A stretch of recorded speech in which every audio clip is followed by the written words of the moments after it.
This is where I find peace. Mon chéri,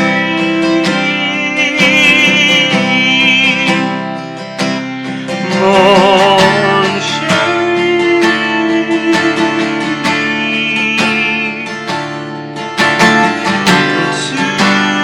toujours dans mon corps. You are a ghost, yet somehow you are real. I'm starting to remember how you feel.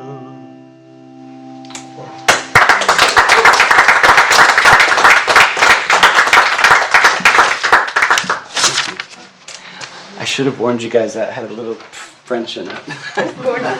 It was all the lovelier for just discovering Is there anybody in here that speaks French? Because I know I probably butchered it, but No, it was beautiful. Thank you.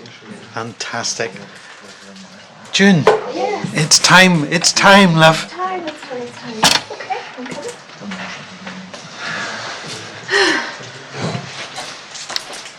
We welcome to the front, June Carton. At the front At the for front, a change. at the front, actually at the Absolutely. front. Hooray! Yeah, it's quite something, isn't it? Well, hi everybody. This was going to be slightly more organised than it is, but unfortunately my health hasn't been great this week, so I didn't get a chance to get anything ready to go. So whatever comes out will come out, and bear with me. There were so many different things I wanted to talk about, and I just didn't know where to start. But I guess what I want to talk to you about tonight is why I make stuff, which is probably a bit silly, but there we go. That's where I decided to go. And I kind of want to take you back to when I was a little girl, and for various reasons that were not my parents' fault, there wasn't much money in our house, and so we were introduced essentially to reduce, reuse, recycle for and not in a trendy way. And one of the first things I remember doing was, well, my mum taught me to knit when I was 4. And one of the things that we would have done on a Saturday afternoon, I had a wee sister. I still have a wee sister, thankfully. And Mum and myself and Shirley would have sat on a Saturday afternoon, and Mum would have trawled through charity shops and found sort of Aran jumpers that, you know, proper Aran wool jumpers that were kind of a bit scruffy looking and whatever. And we would have taken them home and just sat on a Saturday afternoon while we were watching our Doris Day films and unravelled them and washed the yarn and knit them up again into new things. And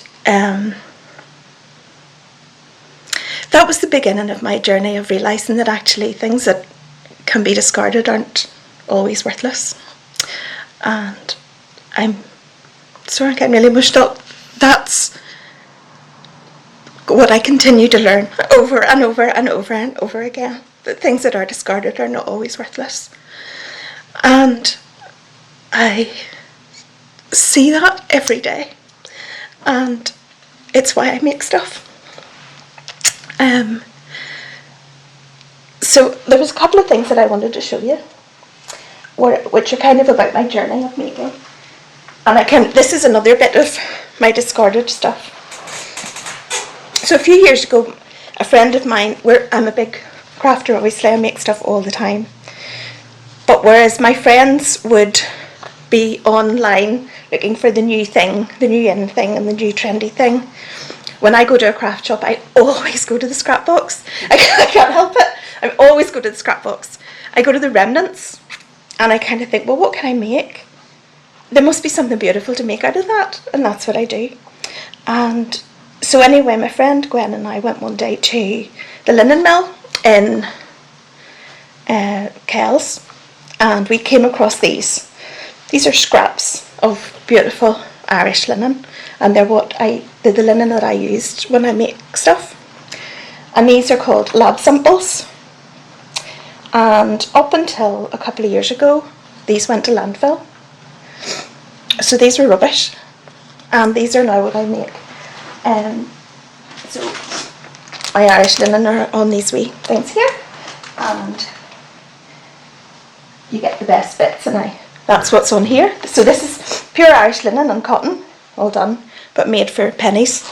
And I just love to make something beautiful out of something that somebody wanted to throw in the bin.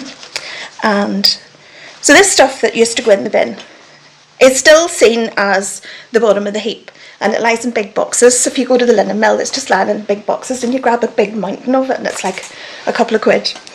But for me, it's more special because it was going to be thrown away. And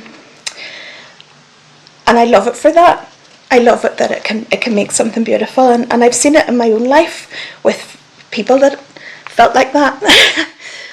People that felt that they were discarded and should be thrown away, and how actually the potential for them to be really beautiful is missed so often. And my life's work from now is to do something about that. So there's a couple of other things I wanted to show you, and one of them is this. So it's a rainbow for two different reasons.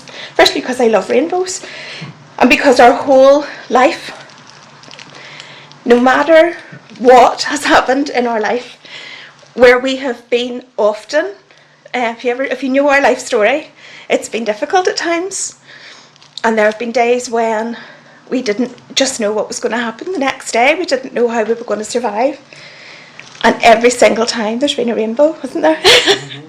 Every single time. Sometimes two. Sometimes two. Sometimes a big double one, and you're just like, oh my goodness. And are we phrases? What are we going to be? We're going to be all right. And then rainbows came into our life in a different way. A few years ago, when our younger child told us he was gay, and we were introduced into a whole new world of rainbows that we are so glad to be part of and proud to be part of. And the rainbow for us has always been a symbol of hope, and to us the rainbow was a symbol of hope right back at the time of the Ark. It became a symbol of hope for the NHS a year and a half ago, and it still is. And I really hope that it is a symbol of hope for the LGBT plus community, who are those people who I feel within our faith communities are those people who have been discarded and have been made to feel that they can't be beautiful. And again, we want to do something about that. So the masks was another part of my wee journey of making.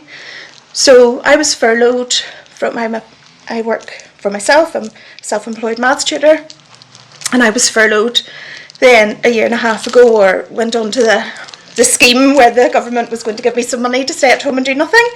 But I felt I couldn't stay at home and do nothing, so I started sewing.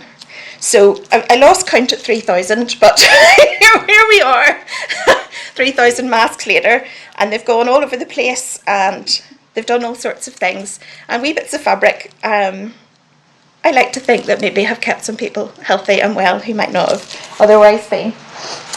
And the next bit of my journey is, where did I put it? Is this. So it's all little bits of my journey in crafty things. So you were saying about what happened this day in 1962. So this day 2 years ago, there was new legislation, as you know, within the UK to decriminalise abortion and to introduce equal marriage. It was a difficult time for a lot of people. It was a very confusing time for a lot of Christians. And for me, my main feeling at the time was one of deep, deep sadness that the church as a whole had an opportunity to show compassion and chose not to. they chose to not see the intricacies and the difficulties in people's lives, and they chose doctrine over people. And we were just deeply, deeply disappointed by that. And one of the main things we were disappointed by was the fact that scripture was used to hurt people. And if the Bible is for anything, I don't believe it should be for that. And so my little act of rebellion was to use a scripture that was used against people to try to help people. And the scripture that I've used is Psalm 139 verse 14. I praise you because I am fearfully and wonderfully made. Your works are wonderful. I know that full well. And I started making these little hats, these little rainbow hats, which have gone to different places. They've gone to Spectrum, and they've gone to St Gall's, and they've gone to All Souls, and they've been posted around. They've gone to England, a couple of different places. But I do them in 8 different flags. I'm trying to be as inclusive as I possibly can. And they say on it, this little gift has been handmade by a proud LGBT mum. And it's my little way with what I do. And what I do is I crochet and I knit. And that's how I know to show people love, so that's what I do. You'll all have a different way that you show people love, and it might not be crochet, and that's totally fine. For me, I make stuff, and I make stuff for people, and these have been handed around, and they have, sadly, meant a lot to people. And I mean that in such a way that I think people shouldn't be so desperate to be loved that a little crocheted hat means so much. We need to change that. We need to make that different. It's tragic in a way that happens, but that is what's going on out there. We had our son brings us home waifs and strays, and he brought us home a lovely friend from school who is transgender, and had been thrown out by their parents, and they stayed with us for about a week a couple of years ago. And I was just starting to make these little hats, and I could not find a way in. They were closed into themselves, and they wouldn't speak, and we gave them a room, and they would come down to eat but wouldn't speak, and we just could not find a way to break through. And I crocheted a little hat in the colour of the trans flag, and I handed it to them, and there was a wee breakthrough there of, it was their way to know that they were loved and that they were accepted as who they were in our household. And from there, we've never really looked back. Little things are really important. The little ways that you love people and care for people and show them that they're important. Don't ever think that it's not enough. It might just be the thing that makes somebody feel the difference between worthless and actually being worth something. So just, think about that as you do the little things you do every day. So my last bit of thing that I want to show you is these, before I completely fall apart and cry buckets over you. So this is my personal bit. So, as most of you know, I think, our life kind of changed a fair wee bit this year, but it changed very particularly in February of this year, when I took very seriously ill and nearly didn't make it through. And for 10 days we weren't sure if I was coming home or not, and it was tough going. Ian dropped me off at Antrim Hospital, seemingly for a checkup, and didn't see me for 2 weeks, during which time it was tough. Yeah, but as always, I was left with my little crochet bag, and I had my stuff. And at the time, I was making these little gloves, and so my little bag followed me around as I got all my tests and all the rest of it, and they got me into a ward, and they got me somewhere else. I have a really good friend. I've only known for actually since after this time, called James McIntosh, and he talks about meditation. He talks about the fact that, for some people, their mental health can be such a difficult journey, and for me, over all of our married life, really, it has been a journey of struggling with mental health issues and lots of different things, and making things, taking something that is nothing and making it into something, has been the saving of me many times. And it was the same when I was in hospital, because I couldn't see Ian, I couldn't see the rest of my family. I couldn't even see a face because nobody was allowed to take their mask off in front of me, and it was tough. So I took out, and James talks about when all you can do is breathe. Now at that point I actually couldn't on my own. For the first 10 days, actually for the whole time I was in hospital, I couldn't breathe on my own and needed help with breathing. And he talks about every stitch becomes a breath, and every breath becomes a prayer. And for me, that was what happened. Every single day I was in hospital, even though I had to get somebody to actually reach me my stuff, because I couldn't reach further than my arm would go, because I just hadn't the strength to move my arms. But they would lift my crochet up to me. And every day I did a few stitches, and every day I achieved something. And that kept me alive for those first few days. And over the course of each day then, so a couple of days later I maybe got a row done, and that was really brilliant. And then a couple of days after that I would do a few rows. And then when I got out of hospital I had 7 pairs of gloves. And that was what happened. And God is in every stitch. God is in everything that we do. And I just want to encourage all of you to watch for him, because he's there. And he's been there with me, and he will be there with you too. So there you go. That's me.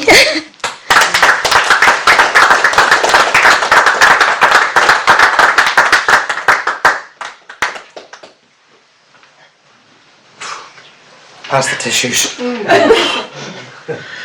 Thank you, Jane. Thank you, love.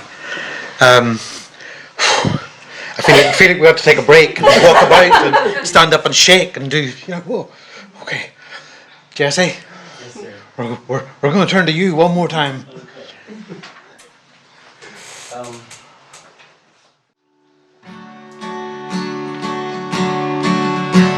Oh, gather up the brokenness and bring it to me now. The fragrance of those promises you never dared to vow.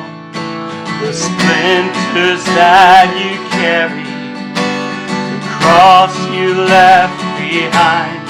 Come, healing of the body, healing of the mind, and let the heavens hear it, the penitential hymn. Come, healing of the spirit, come, healing of the limb. Behold the gates of mercy, arbitrary space, and none of us deserving of the cruelty or the grace. Oh, solitude of longing, where love has been confined. Come, healing of the body, come, healing of the mind.